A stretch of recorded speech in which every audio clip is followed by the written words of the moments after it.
Hello friends, গাদাল বা গন্ধমাতুলে পাতা বা গাছ আপনারা আশা করি সবাই দেখেছেন এবং খেয়েওছেন। অত্যন্ত বাজে গন্ধ, মানে যেখানে এই গাছগুলো হয় তার পাশ দিয়ে হেঁটে যাওয়া যায় না। আর বাড়িতে রান্না করার সময় তো অত্যাধিক বাজে গন্ধ হয়। কিন্তু এই গাছের এত পরিমাণ উপকারিতা রয়েছে যা জানলে আপনি অবাক হয়ে যাবেন। এ এক মহৌষধি। তো আজকের এই ভিডিওতে আমি এই গন্ধপাতলে বা গাদাল গাছের বিভিন্ন ধরনের উপকারিতা এবং ব্যবহার করার পদ্ধতি সম্পর্কে আলোচনা করব।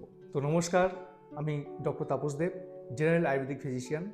চলুন ভিডিওটি শুরু করা যাক। প্রসারণী, যার প্রচলিত নাম গাদাল বা গন্ধ ভাদুলে, এটি ভারতের সর্বত্র কম বেশি পাওয়া যায়। লতানো গাছ, সচরাচর অপর গাছ বা বাগানের বেড়ায় দেখা যায়। এটির বোটানিক্যাল নাম প্যাডেরিয়া ফোটিডা, ফ্যামিলি রুবিয়াসিয়া। এদেশে আরেক প্রজাতি পাওয়া যায়, তার প্রচলিত নাম ভুঁই গাদাল বা ছোট গাদাল। এর পাতাগুলো আকারে একটু ছোট এবং অল্প রোমশ, এবং এর লতাটাও একটু শীর্ণ। তার লতায় পাতায় দুর্গন্ধ একটু কম। তার বোটানিক্যাল নাম প্যাডেরিয়া টোমেন্টোসা। এই গাদাল বা গন্ধভাদুলে আমাদের আয়ুর্বেদ শাস্ত্রে প্রসারণী নামে পরিচিত। প্রসারণী পরিণত অর্থে বোঝা যায় এটি সংকুচিত পথকে প্রসারিত ও তার অবরোধ নিবারণ করে, যার ফলে বায়ুর স্বচ্ছন্দচারী স্বভাবে বাধা এলে তাকে সরল করে। এটি শুধু প্রসারিতই করে না, স্থিতিস্থাপকতাও বজায় রাখে। এবার দেখে নেওয়া যাক এর কেমিক্যাল কম্পোজিশন। এতে প্রচুর মাত্রায় essential oil, alkaloids, straight chain fatty alcohol আর স্টেরলস থাকে। আয়ুর্বেদ শাস্ত্রে এই গন্ধভাদুলে বা গাদাল গাছের প্রচুর গুণাগুণ উল্লেখ রয়েছে। তার মধ্যে কিছু গুণাগুণ আপনাদের সামনে তুলে ধরছি, আপনারা চাইলে সেগুলো ব্যবহার করতে পারেন। নাম্বার 1, পক্ষাঘাত বা যাকে আমরা পঙ্গু বলি।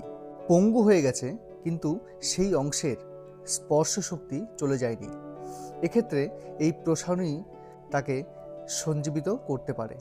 এক্ষেত্রে আপনারা প্রসারণী বা এই গাদাল পাতা ভালো করে বেটে তাকে তেলের সঙ্গে মিশিয়ে বাহ্য প্রয়োগ করতে পারেন, মানে তেল মালিশ করতে পারেন। অথবা আপনারা চাইলে মার্কেটে পাওয়া যায় প্রসারণী তেল, সেই তেলটিও আপনারা ব্যবহার করতে পারেন। এছাড়াও অনেক সময় আমাদের হাতে পায়ে শিরায় টান লাগে বা শিরার সংকোচন হয়, সেক্ষেত্রেও এই তেল ব্যবহার করলে অনেক আরাম পাওয়া যায়। নাম্বার 2, মূত্রকৃচ্ছতা। অনেকের আছে যাদের প্রোস্টেট গ্ল্যান্ড নর্মাল আছে, কিন্তু তবুও প্রস্রাব আটকে আটকে আসে। সেক্ষেত্রে গাদাল পাতার রসে 3 থেকে 4 চামচ রস, তার সঙ্গে 125 ml আন্দাজ মতো কাঁচা দুধ মিশিয়ে কয়েকদিন খেলে এই দোষটা ঠিক হয়ে যায়।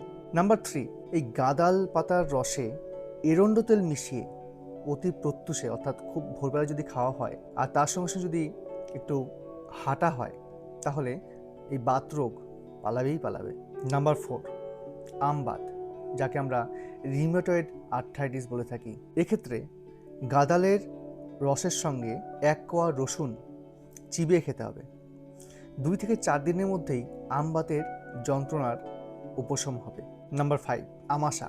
এক্ষেত্রে গাদাল পাতার রস 2 থেকে 4 চামচ একটু গরম করে 8 থেকে 10 ফোঁটা মধু মিশিয়ে খেলে মলের সঙ্গে যে আম পড়ে সেটা কমে আসবে। নাম্বার 6, অর্শরোগ।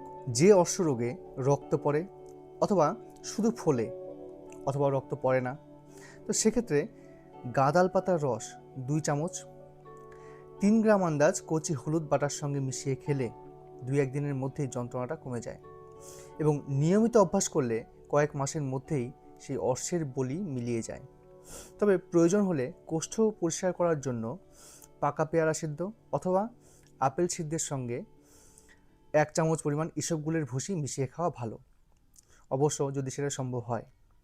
আর যদি সম্ভব না হয়, সেক্ষেত্রে রাত্রে শোবার সময় শুধু ইসবগুলের ভুসি হালকা গরম জল দিয়ে খেলেও চলবে। যাদের মল প্রায় শুকনো হয়ে থাকে, অথবা অনেকেই আছেন যাদের খুব ড্রাই স্টুল হয় আর কি, এবং পেটটা কাঁপে, তারা যদি গাদাল পাতার রস সকালে সামান্য পরিমাণ লবণের সঙ্গে মিশিয়ে খাওয়ার অভ্যাস করেন, তবে অচিরেই এই দুটো দোষই কমে যাবে। নাম্বার 8, শুক্রদোষ। যাদের শুক্রে তারল্য এসেছে এবং পরিমাণেও কম ক্ষরণ হয়, সেক্ষেত্রে গাঁদাল পাতার রস 2 চামচ একটু ঘন গরম দুধের সঙ্গে খাওয়ার অভ্যাস করতে উপদেশ দিতেন প্রাচীন বৈদ্যগোষ্ঠী।